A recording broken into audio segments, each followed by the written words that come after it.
جی ناظرین، خبروں کے سلسلے کو آگے بڑھاتے ہوئے خبر شامل کرتے ہیں جنگ سے۔ محمد ریاض شاہد کی بتائی ہوئی تفصیلات کے مطابق استحکام پاکستان و افواج پاکستان سے اظہار یکجہتی کے لیے سنی علماء کونسل جنگ کی جانب سے سرپرست اعلیٰ حضرت مولانا محمد احمد لدھیانوی کی ہدایت پر جنگ کی سب سے بڑی ریلی نکالی گئی، جو جامع مسجد اشرفیہ جھنگ صدر سے شروع ہو کر مختلف راستوں سے ہوتی ہوئی تانگا اڈہ جھنگ صدر پہنچ کر اختتام پذیر ہوئی۔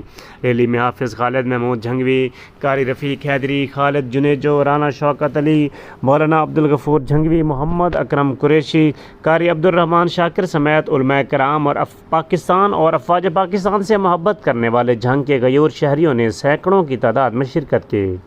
شرکائے ریلی نے ہاتھوں میں پلے کارڈز اور بینرز اٹھا رکھے تھے جن پر پاک فوج کے حق میں نعرے درج تھے۔ ریلی سے خطاب کرتے ہوئے مقررین نے کہا کہ پاک فوج کی تنصیبات اور سرکاری املاک پر حملوں میں ملوث شر پسندوں کو نشان عبرت بنایا جائے۔ پاک فوج ہماری ریڈ لائن ہے اور ہم اس پر کوئی سمجھوتا نہیں کریں گے۔ ریلی کے اختتام پر پاک فوج سے اظہار یکجہتی اور پاک فوج کی قربانیوں کو خراج تحسین پیش کرنے کے لیے انسانی ہاتھوں کی زنجیر بھی بنائی گئی، جبکہ ملک پاکستان کی سلامتی کے لیے خصوصی دعا بھی کروائی گئی۔ جی میں آپ تمام حضرات کا مشکور ہوں۔ آج کی یہ جو ریلی ہے یہ افواج پاکستان سے اظہار یکجہتی اور استحکام پاکستان کے لیے نکالی گئی ہے۔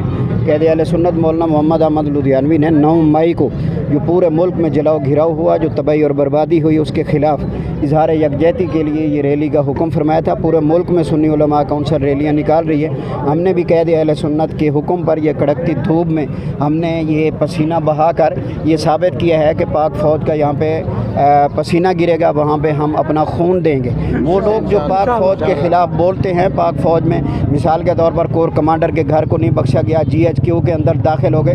78 سال میں ملک دشمن انڈیا جو نہیں کر سکا، ان سیاسی دہشت گردوں نے وہ کچھ پاکستان کے خلاف کر دیا ہے۔ مساجد کو معاف نہیں کیا، ان کے اندر پڑے قرآن پاک کے نسخوں کو جلا دیا گیا، کلمہ طیبہ کے بورڈ جو ہیں وہ تباہ اور برباد کر دی گئے، ان کی توہین کر دی گئی ہے۔ ہم پاک فوج کے ساتھ اظہار یکجہتی کے لیے ہیں۔ ہمارے قائد جب بھی حکم دیں گے ہم پھر بھی پاک فوج کے لیے آئیں گے، اور پاک فوج کے لیے ہم یہ سمجھتے ہیں کہ ہماری جو پاک فوج ہے صرف پاکستان کی فوج نہیں ہے بلکہ عالم اسلام کی فوج ہے۔ اسرائیل میں جب ظلم کرتا ہے تو فلسطین کے بچے کو وہ پاکستان، جب ان کے اوپر ظلم ہوتا ہے تو وہ پاکستان کی فوج کو یاد کرتا ہے۔ شام کا بچہ پاکستان کی فوج کو یاد کرتا ہے۔ عراق کے مسلمان پاک فوج کو یاد کرتے ہیں۔ سعودیہ میں جب حوثی یا کوئی بھی دشمن حملہ آور ہوتا ہے تو وہ پاک فوج کو یاد کرتے ہیں۔ یہ جو جنگ ہے یہ پاک فوج کے خلاف نہیں ہے بلکہ یہ امریکی اور اسرائیلی ایجنڈے کے اوپر پاکستان کو تباہ اور برباد کرنے کا یہ ایجنڈا لے کر ہے۔ ایک آدمی کی گرفتاری ہوگی، کون سی قیامت ہے یہ؟ ہمارے قائد اعظم طارق شہید نے آدھی زندگی جیل میں گزار دی ہے، نہ ہم نے املاک پہ حملہ کیا، نہ ہم نے اینٹی اسٹیٹ کسی قسم کی کوئی کارروائی کی ہے۔ ایک آدمی 2 دن گرفتار ہوتا ہے، آدھے ملک کو جلا کر راکھ کر دیا جاتا ہے۔ ہم انشاءاللہ اس بات کا عہد کرتے ہیں، ہم اپنی پاک فوج کے ساتھ ہیں۔